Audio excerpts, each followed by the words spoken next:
Hi friend, 10th October 2024 మా ఊరు చెరువులో వినాయక నిమజ్జనం చేసిన చోటు నుండి వెళ్ళాను. ఏదో వర్క్ పడి చూడండి, వినాయకుడు ఇంకా కరగలేదు, అలాగే ఉన్నది.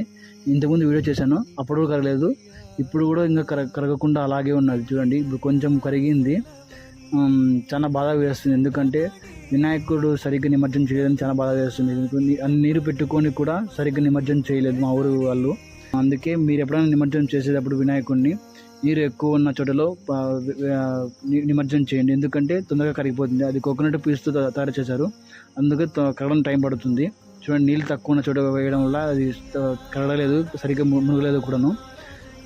మర్చిపోకుండా నీరు ఎక్కువ ఉన్న చోట మాత్రమే నిమజ్జనం చేయండి ముందు వచ్చే సంవత్సరాలకు.